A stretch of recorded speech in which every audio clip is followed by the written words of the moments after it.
What's up, Noblesville? We're going athlete interview number 2 here, and I'm actually I told you I was excited for the first one, but I'm super excited for this one. Christian Lorenz here. He has actually met with a group of athletes we had about a year ago around this time. Was we were out in Arizona for a speedo sectional meet, and Christian came and talked to kind of our national group, and that was an awesome experience. Uh, I'm a little bummed because at this time right now, I was actually supposed to be in Arizona, and then we were going to hang out. So I was get to see Christian, but this is the best we can do now. So I'm really excited. Christian is one of the very few athletes that I would say after he moved on from swimming for me and then swimming out of college, he stayed in really close touch. We've kind of grown to be good friends. It's not just a kind of a, hey, he's a former swimmer. I always hear from swimmers in the past, but Christian and I have always kind of stayed really good touch. Anytime we get a chance to see one another, we always do. And he's got a really cool story. Again, I want some of my former athletes to share these with you guys so you can be really inspired by some of the things they've done. But I'm excited to have Christian because he's been one of my best friends for a long time. So to give you a little bit about Christian, and I think I said this to our national kids when I introduced him. I said I'm a little hesitant to tell you this story, but I think it actually plays really well. The first time I met Christian, I didn't really meet him. I was coaching a practice at Avon, and I walked in. I parked my car, and there was this kid skateboarding out in the parking lot. And I walked in and asked one of my other coaches. I said, "Hey, who's that like really tall kid skateboarding in the parking lot? And why have we not tried to get him to swim? He's like 6'3". And John looked at me. He goes, "Oh, that's Christian. He is on the swim team." And I was like, "Well, we're literally practicing right now. Why is he not practicing?" And John's just kind of like, "That's just what he does.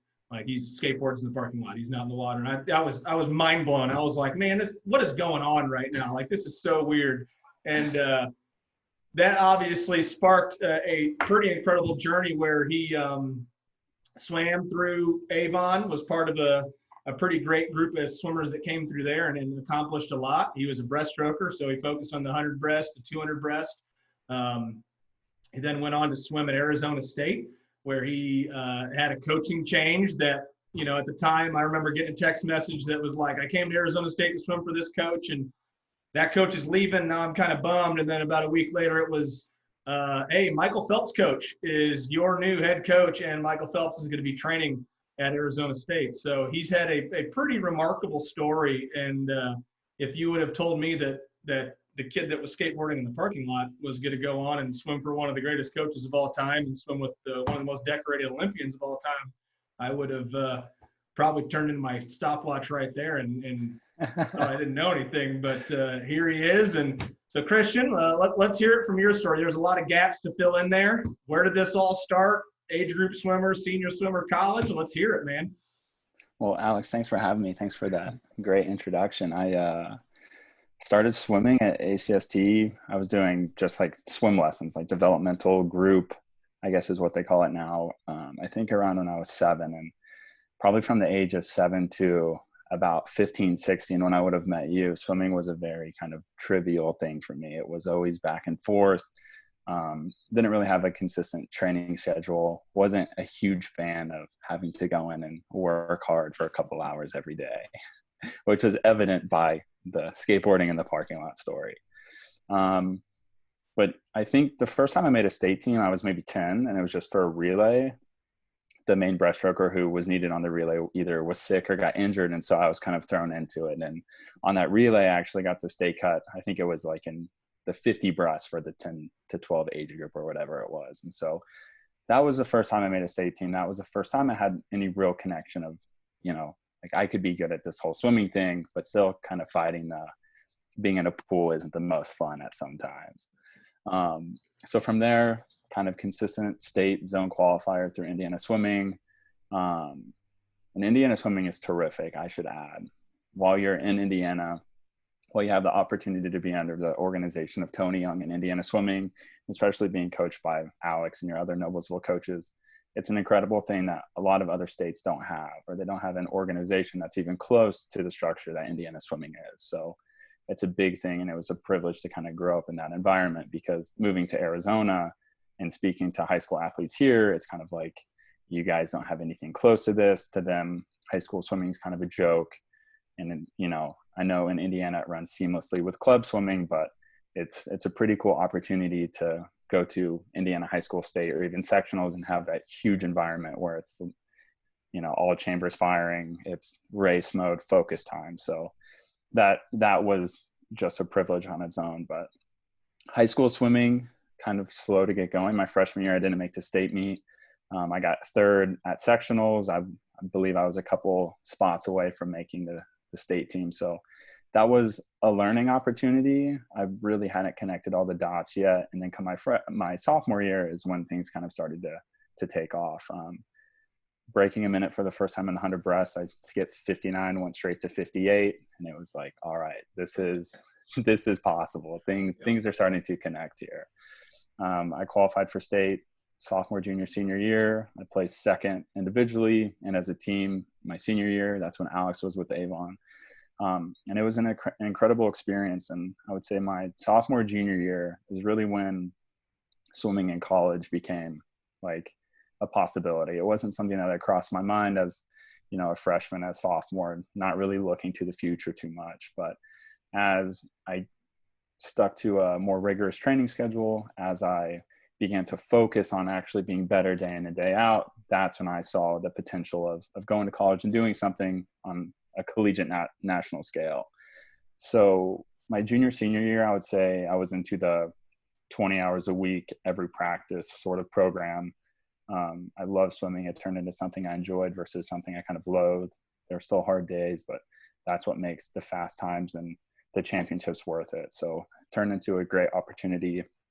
My time at Avon was incredible. I don't know if I have any records standing because of a couple people after me, but we had a great time. And with Alex and John Carr there, it was, I don't know, we got second in the state. I'd say we were the most fun team, but it was an incredible experience. And so my senior year, I initially committed to University of Arizona.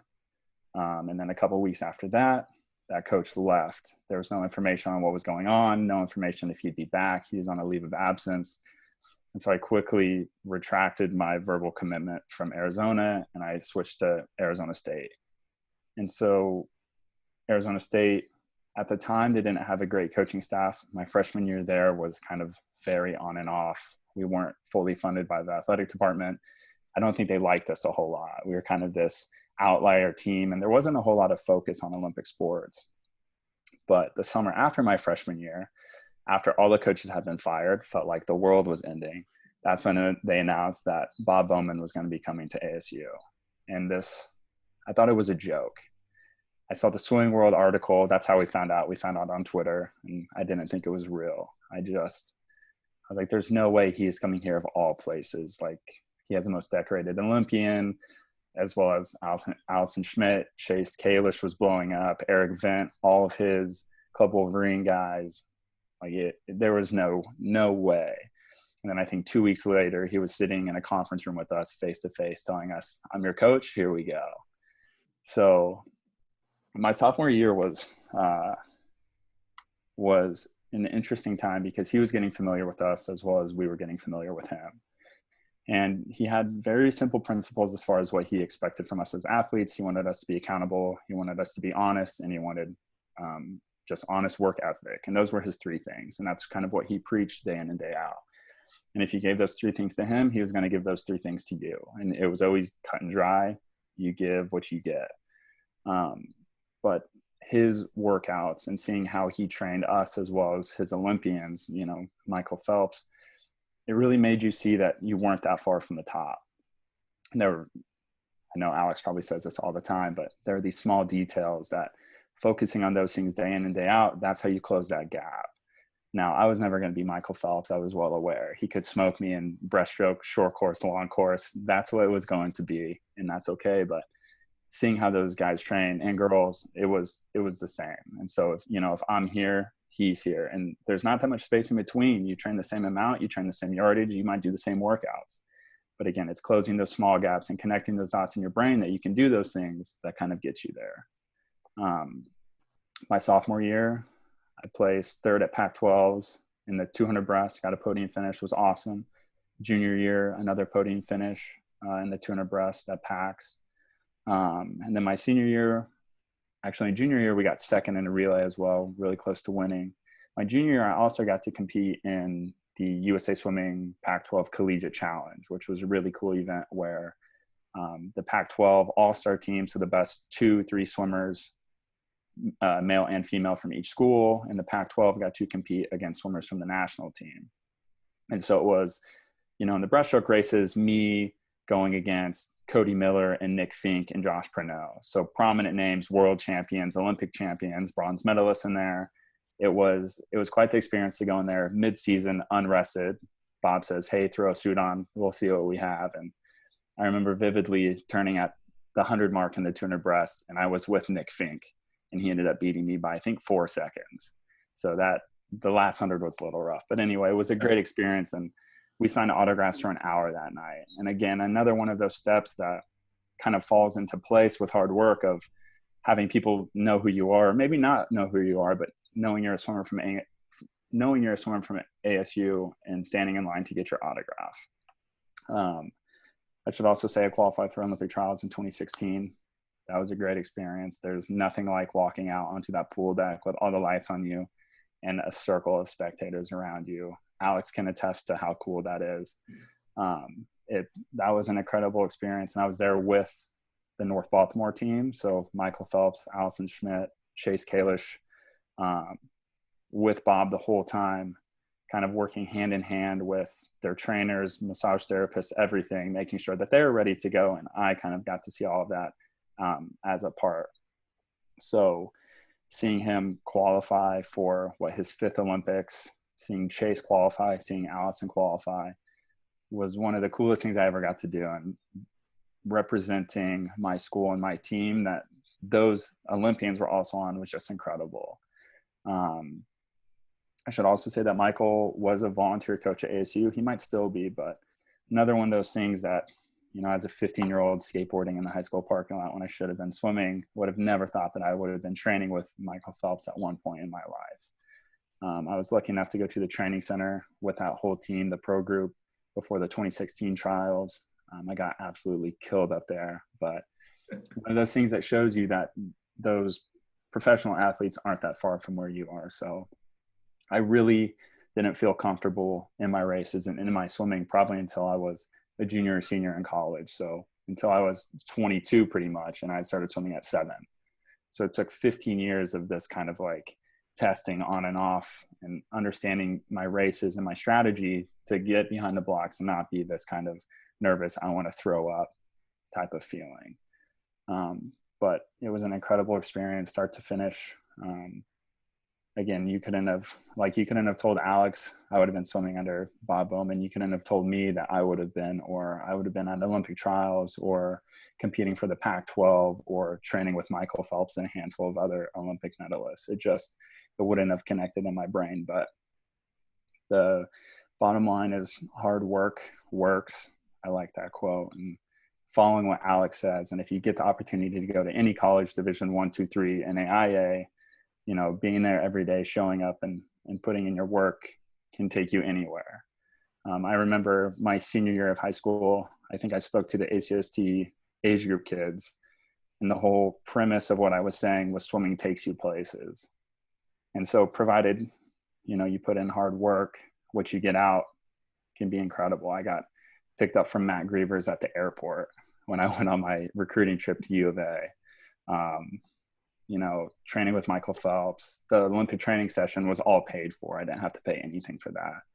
So those experiences are a very sweet, sweet reward for a couple of hours of hard work at a time. When you look back, like me now being retired for almost 2 years, when you look back, it's worth every second you gave in the pool. I did some math, and I think I trained for 15,000 hours. I swam 16,000 miles over the course of my swimming career. I was crunching some numbers as I was writing a personal statement, but that's crazy. Those hours and all that distance, it's done now. And Bob always used to tell us, this workout's not going to kill you. You're going to dive in and you're going to get out in 2 hours and you're going to go home and you're going to go about your day. This isn't going to ruin your life. You're probably not going to die. Very, very slim chances of that, slim to none. So, it's going to be worth it. And one thing I would always tell all my teammates, people above, below me, when you get to your championship meet, you want to be able to stand behind the blocks, and you want to be able to, in your mind, look through your list of things that you wanted to do, and you want to be able to check all of those off. So not skipping things at practice, starts and finishes, working on your pull-out or your breakout or whatever that might be. You want to be able to look back and say, I did all these things, so right now I can put together this, minute or two race, or if you're distance, a little bit longer. But that confidence that you get through training is irreplaceable when you get behind the blocks. So that was my one big thing of training, so I could be prepared. So what's the quote, Alex? Bleed in battle so you don't bleed in war. Yeah. Yeah, I think it's so interesting to me because most kids, and it's something I hear a lot from parents, actually probably more than I hear from the kids, but it's, like that 13-year-old that's starting, or the kid that's hasn't really been committed and is like, you really got committed and you were 15, 16 years old, and yeah, there was some swimming before that, but I think it's, for most people, they think you have to put in a ton of time since you're 7 years old to reach that kind of top of the tip of the spear. And the reality is it's about how much you focus. And I think when I think of your path as you go, like seeing you flip that switch and decide like, okay, like I'm investing all in, and really a couple years of investment at the high school level open doors that just like that most people don't get to even get near, but it's like you said, it's about you're focusing on those details. It's not so much the overall time you put in, but are you invested when you're doing it? And that spark hits everyone at such a different time. I think that's important for people to hear, is like, right. And it's weird for me as a coach, right? Because like I hate saying that sometimes. I want that kid to be invested like every day so we can get the work done. But then some kids, it's just like, all right, you know what? Today's, this year maybe isn't their time, but next year, the year after that, they might flip a switch and decide, hey, I'm going to do this now. And you open some amazing doors. It's fun to watch. I saw a really interesting article once that really helped me out, that was from, I think, an exercise physiologist. And he was saying that a lot of elite athletes across the board, swimming, baseball, basketball, football, whatever sport you want to talk about, they don't start specializing in their sport and becoming kind of elite until the ages of like 15 to 18, or might have even been 16 to 19. Mm-hmm. And so I know it's hard not to be a great swimmer when you're 10, 12. I've been there. But at the same time, looking ahead, like kind of putting in that groundwork and figuring out, what stroke is your specialty, or if it's everything, and kind of getting those base steps out of the way, like can make for extreme improvements in the future. And once you kind of do age and grow up a little bit, it can be a huge advancement in your times and everything else. Yeah. So I'm sure all the kids would love to hear a million stories about what it's like to be around Michael Phelps going into one of those meets. But I think the really interesting aspect for coaches is Bob Bowman. Michael could not have done it without Bob. I think you probably saw that firsthand. Mm-hmm. Bob couldn't have done it without Michael. I think that was an awesome pairing there. But you fell into the reality of you were swimming for one of the greatest coaches that's potentially ever going to be in our sport. So what was that like a little bit? Like what was the environment that he created? What were some of the expectations? I know you said a little bit about it earlier, but what were some of the things that like daily that he preached? The environment that was on the pool deck, was it light and fluffy? Was it kind of in your face? I mean, was there a lot of self-reliance you had to have, or was he holding your hand a lot? I mean, what was that all like swimming for Bob? Bob was, I should start out with the story that I never got kicked out of practice as a swimmer until my sophomore year. So until Bob got there, and I was probably 21. So from 7 until 2021, I'd never been kicked out of a practice ever. Not once. Failed practices, sure. Not made intervals, plenty. Never been kicked out until one day we were doing a long course 200 free pace set. which is not my cup of tea. Alex knows that. And I'd been struggling. There were 6 rounds of this set. I'd struggled through like 3 rounds, and Bob stopped me and he said, "Go home." And I looked up and I was like, "What?" He was like, "Get out of here. Like, you're done." I was like, he was like, and he told me, he was like, "I'm trying to make you a great swimmer, but I guess I'm going to have to rethink my plans." So there was some of that going on. You know, he would be honest and keep it real with you sometimes if that's what was needed. There wasn't a whole lot of hand holding. And if you needed hand holding, that was a kind of a quick way to get a little bit less attention from him, which is kind of a slippery slope. But I know I mentioned the 3 things that he expected from you, but in those 3 things, if you were showing up and putting in the work, he was going to work with you. And so it was that kind of give and take of you get what you give. Bob didn't like wasting time in workouts, which I always appreciated. A lot of our kind of, except for winter training, a lot of our workouts would be an hour and a half, get in, get out, and you're done. There was no kind of filler between sets. There was none of that. He was scientific in everything he did. He had everything planned. I mean, through 20 years of working with Michael, I think he had figured out what works. But it was always very competitive. When it was fast, he expected you to be fast, and he would let you know if it wasn't fast enough. So he was always very aware of your goals and what you wanted to be, and he always had his ideas of what he thought you could be, and he always wanted you to be meeting both of those standards. So we did a lot of race pace. Everything was pretty much 200 oriented. So on pace sets, you'd essentially be looking at 200 pace, whether that was 50s, 100s, 200s, 75s, whatever it was. It was all very much race oriented. And so that really was beneficial to me, being more of a 200 guy, knowing that I did that pace day in and day out. He liked suiting up occasionally. Wednesdays were our test set days. He expected, 96, 98% of best time, depending on the time of the season. So it was always very much goal oriented, always very much kind of pace. Our big training blocks, we'd hit 8,000 meters in the morning and in the afternoon. So we had some long days with him too. We had some very miserable days, but that really pays off. Bob's taper is like an incredible 2-week cycle of feeling great. So he has his taper down to a science, that's for sure. And when you hit it, and it's amazing. Yeah. But I never needed a lot of hand holding. Some of my teammates definitely did, and they got it.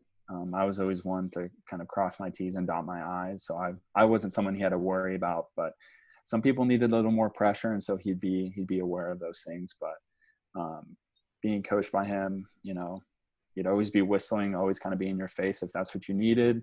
And if you were kind of the diligent worker who didn't need all that, he would respect that, and that's what you would get. So kind of can fit a couple different molds, but practice was always very kind of highly competitive and also skill oriented at the same time. He didn't want you to slop through things and be fast. He wanted both of those things to happen. So making sure you're hitting your times, making sure you're hitting the correct technique or whatever you might be working on. But kind of week in and week out, practices would be the same. You knew the schedule. For the most part, you knew what you were going to get. So better show up Wednesday afternoons and Saturday mornings too. Those were a big kind of test set day. But yeah, he would show up. He'd be there, of course, early before practice, but when practice was done, he would head out. That was the work. That's what you were going to do it for the day. And then he's gone, you're gone, go home and forget about it. Yeah. So always try to keep it pretty light. I think it's interesting because the more time I've spent around coaches of that caliber, I think there's this perception that they have some sort of magical ability to get these swimmers to swim that fast. And I love hearing the athletes talk about it because the reality is at the end of the day, it's not that special. You come in, you get the work done, you go home. There's not a whole lot of frill. There's not a lot of extra, it's not as spectacular as everyone probably thinks it is. Right. At that level. And it's not that different from this obviously varies with your coach, but it's not that different from a lot of coaches are doing at the club level, but a lot of coaches are doing at a lot of other college levels. It just is. I felt very prepared switching from high school to college swimming. Like at Avon, we've been hitting 9-10 practices a week around that 20-hour mark, which is mandated by the NCAA. And so transitioning into college swimming, it was very much along the same lines. I had no trouble with the practice schedule, but yeah, it's not glorious, you know, at point. And Bob talks about it all the time that, you know, preparing for Beijing, Michael didn't miss a practice in like 4 years. They swam on Christmas. They didn't skip holidays. We always got Christmas off. Actually, I might have swum on Christmas once, but it was optional. And, you know, we'd be in there on New Year's Eve. We'd be in there on New Year's, probably getting murdered on New Year's Eve. But it's the day in, day out work that it might not be great while you're in it, but in hindsight, you know, you couldn't do without that. And Bob would always wrote his workouts. He always printed it out, handed it to us. He'd make however many copies. And every day there would be a quote on it. And I don't know who this quote's from, but this one stuck with me. One day it said, "The days are so long, but the years are so short." And so it might seem like these days are dragging along, but, you know, I started college swimming in 2014, finished in 2018. And when I look back, it's like, where did all that time go? And then especially with my swimming career ending, it's like, where did those 15 years go? This thing that has been the main staple of my life is now done. So, you know, it's weird being in that position, but it definitely makes you think that I was happy that I did all that I could with the time I was given. And so definitely motivation to make sure you're listening to your coaches and doing what you can to be the best that you can while you're able to. Yeah. So you're a swimmer now. You said you've been out for 2 years. You graduated 2 years ago. You have to do the adulting thing. We have the real world. I said one of his teammates. He knows Katie. We talked to Katie. Her video is going to be before this, and we were talking. He said, you know, how's she doing? I said, you know, the realization of her having to adult is quickly approaching her also. So, you have this unique perspective that you can look back on your career, and there is no next step for swimming for you. Right. So what has swimming taught you that you're drawing from in the real world? I think that's, at the end of the day, at least for me, that's why I love doing what I'm doing. I feel like swimming is this awesome chemistry lab that you can prepare kids to move on to the real world and have a lot of tools in their toolbox to be successful away from the pool. And you don't necessarily know that's happening until you get away from it and you realize, like, oh, swimming has prepared me for all of this. So right. What does that mean to you? What have you learned? I guess one of the main things, and this is not something you really notice because you do it so often, but having a schedule via swimming is an incredible piece. Being able to wake up early and kind of function, being able to stay alert throughout the day, just being able to focus while you're at work is something that swimming definitely taught. And not going to lie, it was a really rough transition from swimming in school to having to be like a professional. So being in the real world, if you want to call it that. And so I had no work experience. I was really coming from a background of going to school and swimming, and that's all I'd done. And that's all I really needed to do. And there is this kind of perception that businesses look for college athletes, and there's some truth to that because they see the work ethic, they see the time commitment, they just see how hard and how long you have to work to get to, you know, a collegiate level, or even swimming through high school. Like, that's an accomplishment on its own. So having that behind me, having that on your resume is a huge boost because they see that and they automatically know you're going to have a great work ethic. They're going to know that you want to be successful. For me, I always kind of harp on my drive for excellence. And so I think what those are called are soft skills. And so swimming sets you up with all these soft skills that can't be taught. So this isn't a computer system that you go to a job and you have to learn. That's a hard skill, and those things are easy. That just takes a little bit of application and you can understand those things. But, you know, being on time, being 15 minutes early, 20 minutes early, whatever it takes, being punctual, and having that work ethic and having that drive to want to be the best is something that swimming ingrains in you. That's not something that you can shake off.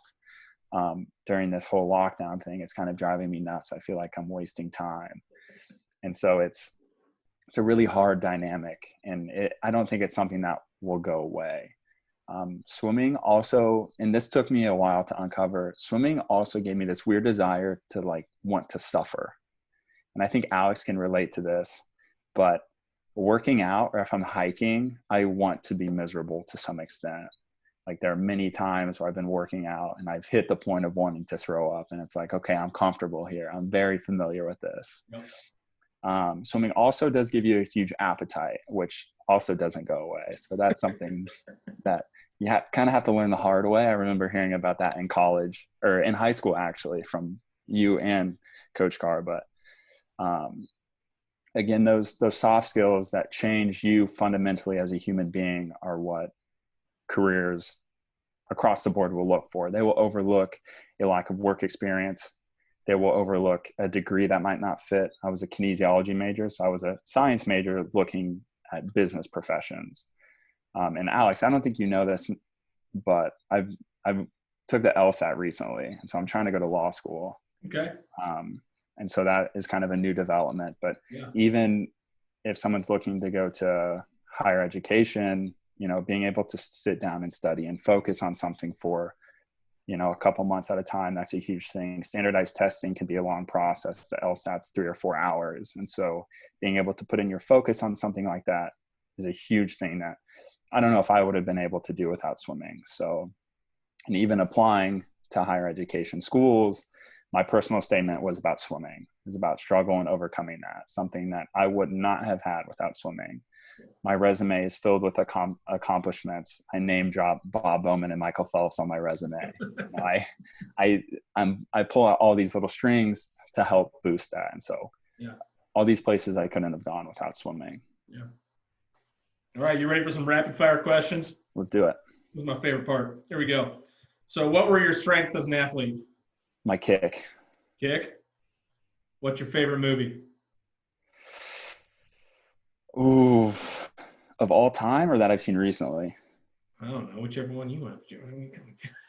I don't Blazing Saddles. All right. What was your weakness as an athlete? Ooh, my weakness was my kick was my strength. My arms were my weakness. Yep. What's your favorite food? Steak. Steak, yes. What were your favorite types of sets in training?